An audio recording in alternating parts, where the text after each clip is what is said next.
வணக்கம் மக்களே, எல்லாரும் எப்படி இருக்கீங்க? நல்லா இருக்கீங்களா? இன்னைக்கு திங்கட்கிழமை காலை வணக்கம்.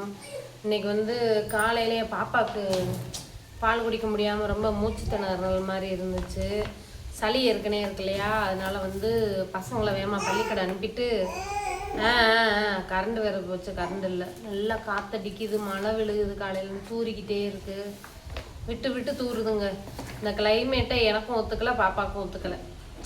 காலையிலே இங்கே பாருங்கள், ஆஸ்பத்திரிக்கு போய் டாக்டரை பார்த்து மருந்து மாத்திரை வாங்கிட்டு வந்தாச்சு.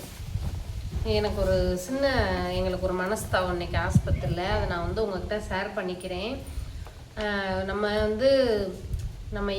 நிறைய பேர் எவ்வளோ நம்ம கஷ்டப்பட்டாலும், கூலி வேலை பார்க்குறவங்களாக இருந்தாலும், நம்ம பிள்ளைகளுக்கு ஒரு கவர்மெண்ட் ஆஸ்பத்திரிக்கு போனால் அந்த மருந்து மாத்திரையை கேட்க மாட்டேங்குன்னு தான் காசு கொடுத்து ப்ரைவேட்டுக்கு போகிறோம். அங்கே போனால் டாக்டர் நல்லா தாங்க பார்க்குறாரு. டாக்டர் சும்மா குறை சொல்லக்கூடாது, டாக்டர் சூப்பராக பார்க்குறாரு. டாக்டர் பேர் வந்து பார்த்திங்கன்னா டாக்டர் கனககிரி. உங்களுக்கு தலையிலாம் தெரியுமே. சரி, டாக்டர் பேர் நான் சொல்கிறேன். டாக்டர் பேர் கிரி, ஆஸ்பத்திரி பேர் வந்து நியோ கிளினிக், டாக்டர் பேர் கனகிரி டாக்டர். இது வந்து ஞாயிற்றுக்கிழமை மட்டும் லீவு, மித்த எல்லா நாளும் திறந்து தான் இருக்கும். நேற்றே முடியல, நேற்று போயிருந்துருக்கலாம், நான் ஞாயிற்றுக்கிழமையாக போயிடுச்சுன்ட்டு சரி இன்னைக்கு எப்படா விடியும் பிள்ளை தூக்கிட்டு போவோன்ட்டு போயிட்டேங்க. டாக்டர் பார்த்துட்டார். பார்த்ததுக்கப்புறம் நான் ஒன்று கேட்க மறந்துட்டேன். பாப்பாவுக்கு என்னென்ன சாப்பாடெல்லாம் கொடுக்கலாம் நம்ம எல்லாருமே சொல்கிறாங்க நிறைய பேர். இருந்தாலும் டாக்டர் வாயால் நம்ம எல்லாருமே சொல்கிறத கேட்குறது வேற. நம்ம எதுக்கும் டாக்டர் தானே பார்க்க போயிருக்கோம். டாக்டர் சொல்கிறது ஒரு மாதிரி இல்லையா, டாக்டர்கிட்டே கேட்டுருவோமேன்ட்டு முதல்ல சளிக்கெல்லாம் சொல்லிட்டு அவர் ரூமை விட்டு தாங்க வெளியில் வந்தோம். ஆஸ்பத்திரி விட்டுல வெளியில் வரல. ஏன்னா மருந்து மாத்திரையெல்லாம் உள்ளே அவங்களே தான் கொடுக்குறாங்க. டாக்டரை மட்டும்தாங்க பார்த்துட்டு வெளியில் வந்தோம். அந்த ரூமை விட்டு வெளியில் தாங்க வரப்போகிறோம். சாப்பாடு என்ன கொடுக்கலான்னு கேட்க மறந்துட்டேன். நம்ம கொடுக்குறோம் பருப்பு, பீட்ரூட்டு, இது ஆப்பிள் இதெல்லாம் கொடுத்தோம். இருந்தாலும் அவர்கிட்ட கொஞ்சம் கேட்டுக்குருவோம், நமக்கு கொஞ்சம் நிம்மதியாக இருக்குமே, தண்ணியெல்லாம் எப்படிலாம் கொடுக்கலான்ட்டு. அதை கேட்டதுக்கு அங்கே ஒரு 5-6 பொம்பளை பிள்ளைங்க வேலை செய்கிறாங்க. பொம்பளை தான், இப்போ ரொம்ப சின்ன பிள்ளைகளாம் கிடையாது. பெண்கள் 6 பெண்கள் வந்து வேலை செய்கிறாங்க. நான் டவுட்டு கேட்கணும்னு சொன்னதுக்கு இல்லை நீங்கள் கொஞ்ச நேரம் வெயிட் பண்ணுங்கள், டாக்டர் ஃபோன் பண்ணி கூப்பிடுவார், அதுக்கப்புறம் தான் விடுவோன்னு சொன்னாங்க. சரின்னு 20 நிமிஷம் உட்காந்துருந்தாங்க. பாப்பாவும் பால் கொடுக்கவும் இல்லை. சரி டாக்டரை பார்த்துட்டு வீட்டில் போய் கொடுத்துக்கலாமேன்ட்டு உட்காந்தே இருந்தாங்க. டாக்டர் ஃபோன் வந்துச்சு. வந்த உடனே எங்களை அனுப்பணுமா இல்லையா, இன்னொருத்தவங்க பேஷண்ட் உட்காந்துருக்கா, அவங்கள அனுப்பி விட்டாங்க. ஒரு டவுட்டு கேட்டுட்டு தானேம்மா வந்துடுறோன்னு சொன்னால் ஏமா விட மாட்டேங்கிறீங்க, உங்களுக்கு என்ன டவுட்டுன்னு சொல்லுங்கள், நாங்களே சொல்கிறோம். நாங்கள் எங்கள் வீட்டுக்காருக்கு டென்ஷன் ஆயிடுச்சு. டாக்டரை பார்த்து கேட்குறது வேற, நீங்களே சொல்கிறதா இருந்தால் அப்போ அந்த மருந்து மாத்திரை நீங்களே கொடுத்துட வேண்டியதானம்மா, அதை மட்டும் எதுக்குமா டாக்டர்கிட்ட போய் கேட்க சொல்கிறீங்கன்னு சொல்லிட்டார். ஏன்னா அவங்க ரொம்ப பேசினாங்க. அதனால எங்கள் வீட்டுக்காருக்கு கோவம் வந்துருச்சு. நம்ம ஒன்றும் ஓசிக்கு பார்க்கல, காசு கொடுத்தானே பார்க்குறோம். டாக்டர் ஃபீஸ் 300 ரூபா வாங்குறாரு.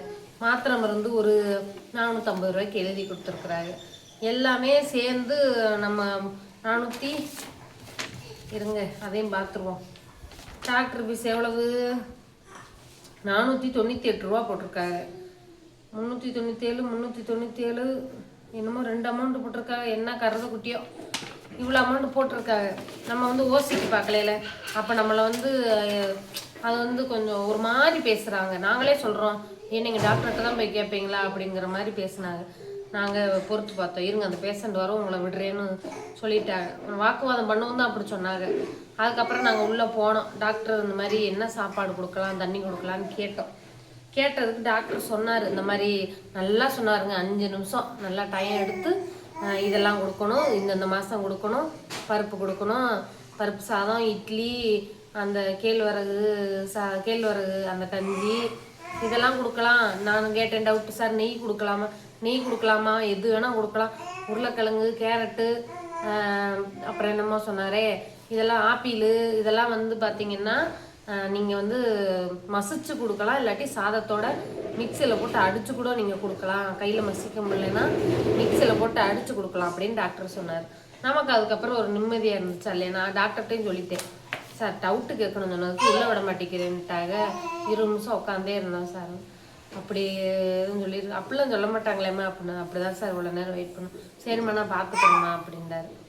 அதோட ஒரு நிம்மதியாக இருந்துச்சா இல்லையா? எங்கள் வீட்டுக்காருக்கு யாராவது மனசு படக்குன்னு பேசுனாங்கன்னா அவர் அதை பூரா ஒரு நான் பூரா சொல்லிக்கிட்டே இருப்பாருங்க. என்னை இப்படி நம்மளை இப்படி பேசுகிறாங்களேன்ட்டு அவருக்கு ஒரு இதாகவே இருக்கும்.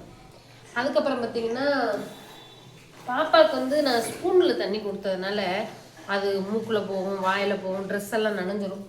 ஐயோ டப்பாயை காணமே, எங்கே வச்சேன்? அந்த இருக்கு, ஒரு நிமிஷம் இருங்க. பாப்பாவை அங்கே படுக்க வச்சுட்டேங்க. ஏன்னா இங்கே எனக்குள்ள காற்று சார் காற்றடிக்குது, கரண்ட் இல்லை. வாங்கடி இங்கே வாங்கடி. பாப்பாவுக்கு வந்து பால் டப்பா வாங்கியிருக்கோம். இது என்னங்க மொத்த விலை. எங்கள் வீட்டுக்கார் வியாபாரத்துக்கு சரக்கு எடுப்பாருங்க, அங்கே தான் போய் வாங்க போனான். இது 240 ரூபான்னு சொல்கிறாங்க இந்த டப்பா. என்னமோ 100 கிராம்னு சொன்னாங்க. தண்ணி 304 grade joint less made in India. இந்த பாப்பாவுக்கு தண்ணி குடிக்க பால் டப்பா. பசும்பால் வந்து இப்போ வந்து பாலாக குடிக்கிறதுக்கு கொடுக்கக்கூடாதான், வந்து இட்லியில் நனைச்சி கொடுக்குறதுக்கு இது கொடுத்துக்கலாமா. எங்கள் பாப்பா தீட்டு இங்கே பாருங்க, சவுண்டு கேட்குதா?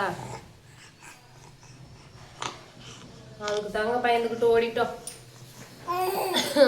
இந்த அம்மாவுக்கு தண்ணி குடிக்கிறதுக்கு பாட்டிலு 100 கிராமா, அதை எப்படி சொல்லுவாங்க, 100 ml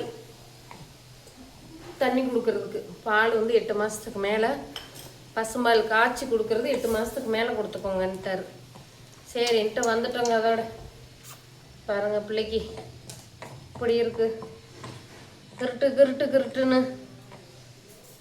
ஒரு அக்கா கமெண்ட் போட்டிருந்தாங்க காலையில், உங்கள் வீட்டுக்கு மாதம் எவ்வளோ செலவாகணும் வீடியோ போடுங்கன்ட்டு. போடுறேன். ஏன்னா இப்போதைக்கு நான் அதை வந்து பட்ஜெட் எடுத்து நாங்கள் எழுதுறதில்ல, கைக்கும் அதுக்கும் சரியாக இருக்கும். அதனால் நிறைய வீடியோவில் சொல்லியிருக்கேன். இருந்தாலும் நான் அதை வந்து குத்து மதிப்பாக சொல்லக்கூடாதுல்ல, நம்ம எதாக இருந்தாலும் எழுதி வச்சு கரெக்டாக சொல்லுவோம். பாப்பாவுக்கு பால் டப்பா வாங்கியாச்சு. இனிமே சுடு தண்ணி வச்சு டெய்லி தண்ணி கொடுக்க வேண்டியதான். தண்ணி கொடுக்க பயந்துக்கிட்டு தாங்க இருந்தேன்னா, ஒருத்தவங்க 6 மாதம் முடியணுங்கிறாங்கல்ல. இப்போ 6 மாதம் ரன்னிங்கில் தான் இருக்குது. அதனால் டாக்டர்கிட்ட கேட்டுட்டு கொடுத்துக்குறோம் ஒரே இதா அப்படின்ட்டு வாங்கிட்டு வந்தாச்சு. சந்தோஷமாக இருக்குது எனக்கு அதை பார்க்கவும். ஏன்னா நாங்கள் வந்து பிளாஸ்டிக்கில் தான், தருணுக்கும் சுந்தருக்கும் பிளாஸ்டிக்லேயே தான் கொடுத்துக்கிட்டு இருந்தேன். அப்போ வந்து எங்கள் வீட்டுக்காரோட அண்ணன் ஒய்ஃப் இருக்காங்களா, அவங்க வந்து பிளாஸ்டிக்லலாம் கொடுக்கக்கூடாதுமா, அவங்க வந்து என்னமோ சொன்னாங்க இங்கிலீஷில். அது என்னமோ பிளாஸ்டிக்கெல்லாம் தண்ணியில் கரைஞ்சி வந்துடுமா, அதனால் சில்வரில் வாங்கி கொடுங்கன்னாங்க. சுந்தருக்கெல்லாம் சில்வர் கிடையாது, சுந்தருக்கும் தருணுக்கும் ஆப்பிளெல்லாம் கொடுக்க கிடையாது. இந்த அம்மாவுக்கு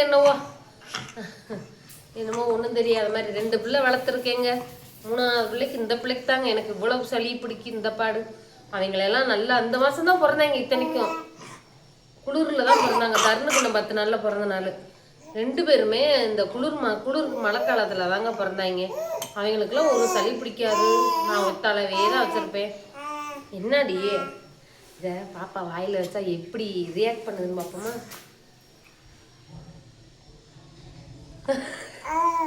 என்ன என்னதுடி?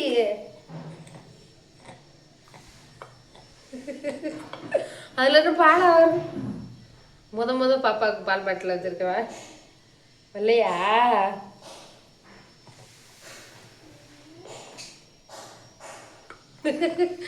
கஷ்டமா இருக்கும் போல. ஆமாம், சரி ஏமாற்றக்கூடாது பிள்ளைய. வீடியோ பிடிச்சிருந்தா லைக் பண்ணுங்க, சப்ஸ்கிரைப் பண்ணுங்க. நமக்கு மரியாதை தலைவசல் மிதியாதைங்கிற மாதிரி ஒரு இடத்துக்கு போனால் நோய் நொடியோடு தான் போகிறோம். மதிப்பு கொடுத்து மரியாதை கொடுத்து யாராக இருந்தாலும் அப்படி. குழந்தைங்க தானே பாவம். Bye friends.